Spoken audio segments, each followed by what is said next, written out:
Bueno, y ahora sí vamos a dar efectivamente comienzo a esta charla, definiendo un término que creo que todos conocemos, pero no lo conocemos al detalle. Entonces, bueno, ¿qué es el estrés y cómo se refleja? Bueno, ante todo, muchas gracias, Ana Clara, por tu presentación. Muchas gracias a Canarias por la invitación. Y a pesar de que el tema es serio y verdaderamente serio, vamos a tratar de enfocarlo con cierto humor para poder despertar en nosotros mismos la autocrítica de cómo reaccionamos. La palabra estrés es una palabra que proviene del idioma inglés y fue aplicada por primera vez al ser humano por un médico húngaro-canadiense que se llamaba Hans Selye en la década del 50. Este hombre había observado que los materiales como el vidrio sufrían algo así como un retorcimiento por la acción del calor.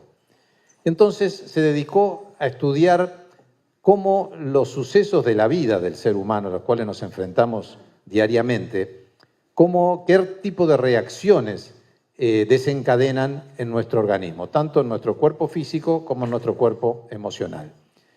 Y entonces, para que nosotros nos ubiquemos en lo que significa el estrés es una reacción involuntaria de nuestro organismo. O sea, nuestro organismo reacciona automáticamente frente a distintos episodios y se divide en tres etapas fundamentales. Una que es la reacción de alarma.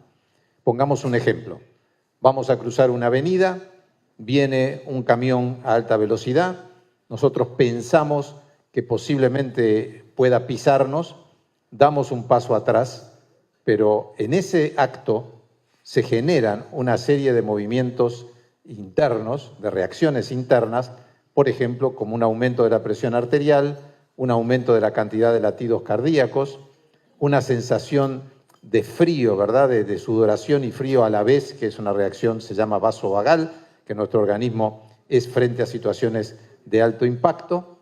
Hay un aumento de la cantidad de ácido clorhídrico en la sangre, a nivel de las paredes del estómago, lo cual, ahora vamos a ver, en la medida que eso se sostenga durante mucho tiempo, termina provocando obviamente una gastritis y posteriormente una úlcera.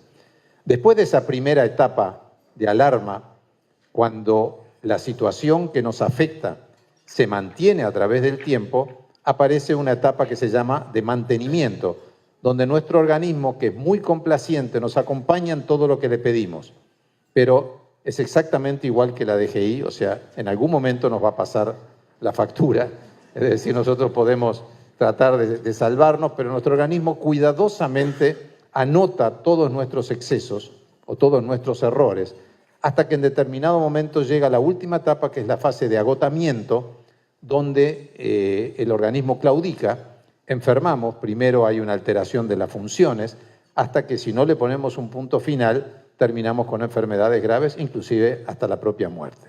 Ahora, esto es una descripción, yo diría casi académica, de cómo se da el estrés. ¿Cuál es el ejemplo práctico? ¿Verdad? O sea, veamos una persona que vive estresada, para decir, ¿cómo es la definición de una persona estresada? Una persona, por ejemplo, que tiene problemas en su casa, que tiene problemas laborales, que se enfrenta, por ejemplo, 3, 4, 5 veces por día a discusiones importantes. Cada vez que se enfrenta a una discusión o a una situación de peligro, todo esto que yo dije recién, el aumento de la presión arterial, el aumento de los latidos, se produce. A veces la persona es consciente y a veces no es consciente del mismo. Pero ¿por qué se acorta la vida? Como es el título un poco de esta reunión. Se acorta la vida, ustedes fíjense, por un tema físico inclusive. Un corazón normal tiene que latir entre 60 y 90 veces por minuto. Eso implica para el músculo cardíaco un trabajo, ¿verdad? Si lo miramos desde el punto de vista de la física. Si ese corazón late como consecuencia de la situación a la que se enfrenta 120 veces por minuto, no nos va a costar mucho entender por qué cuando eso se sostiene a través del tiempo, ese corazón que debería vivir quizás 90 o 100 años, termina viviendo 70, 75. Lo hemos gastado a través de ese tiempo. ¿Qué significa esto? Ahora vamos a una definición. Hay una multiplicidad enorme de definiciones. Pero a mí la que más me gustó es que el estrés es la percepción que tiene el ser humano del mundo que le rodea.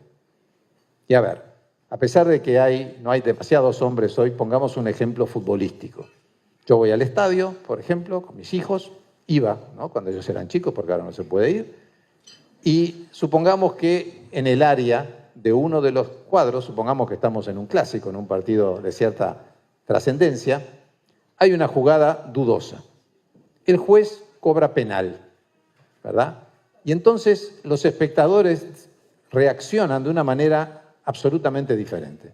Mientras uno le recuerda el árbol genealógico al juez, ¿verdad?, desde sus ancestros se acuerda más de toda alejados, la familia. claro, hasta el presente, otros siguen, como era mi caso, es decir, obviamente que tengo mi corazoncito con ciertos colores. ¿Qué colores? Porque eso cambia. Amarillo y negro, estamos cumpliendo 126 años. Gracias. Es decir, obviamente, si era en contra de mi cuadro, obviamente no me va a gustar, pero no me desencadena una reacción de violencia que no solamente se exterioriza a través de un acto de violencia, sino también internamente, por todos estos mecanismos que se vienen arrastrando desde el hombre primitivo. Porque el hombre primitivo se enfrentaba, por ejemplo, en su lucha por la supervivencia y por alimentarse con los animales prehistóricos. Y ahí tenía dos posibilidades, o mataba o huía. Vaya si hoy en día a veces no tenemos ganas de matar a alguien, pero no podemos, ¿verdad? O sea, socialmente no es aceptado. Por lo tanto, ¿qué es lo que pasa? Vamos escapando de las situaciones y vamos escapando de nosotros mismos.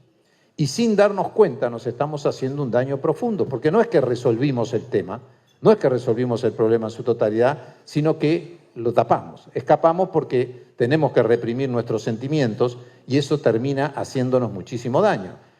Miren, yo les voy a contar una anécdota de hace muchísimos años para que ustedes tengan una noción de cómo se viene dando esta situación del estrés en la vida contemporánea. Cuando yo me recibí allá por el año 1975, mi primer consultorio, o mi segundo consultorio, estaba en la Galería de London, en el primer piso. Y un día que yo estaba en mi consulta, viene una chica de una de las boutiques de la galería, totalmente desesperada, pidiendo por favor un médico, que había una chica que había dado un ataque, no sabía definir muy bien lo que era. Entonces, bueno, como el único que estaba en el consultorio era yo, bajé y había una chica acostada en el piso en una típica crisis, lo que llamamos habitualmente crisis de nervios. Entonces, claro, a ver, no importa que haya un médico, lo que importa es tratar de darle algo. Entonces, claro, había un montón de gente de todos los negocios de la galería presenciando el cuadro, ¿no? Entonces yo dije, bueno, ¿hay alguien que pueda tener una pastilla de Valium o de Librium? En el término de 3 minutos había 25 frascos arriba del mostrador. O sea, todas las mujeres tenían un frasquito de Valium o un frasquito de Librium, que en definitiva no son otra cosa que medicamentos para intentar bajar las revoluciones, ¿verdad? Entonces, en el último tiempo, dadas las circunstancias locales, internacionales, los fenómenos de la naturaleza, estamos todos los seres humanos enfrentados a situaciones límite.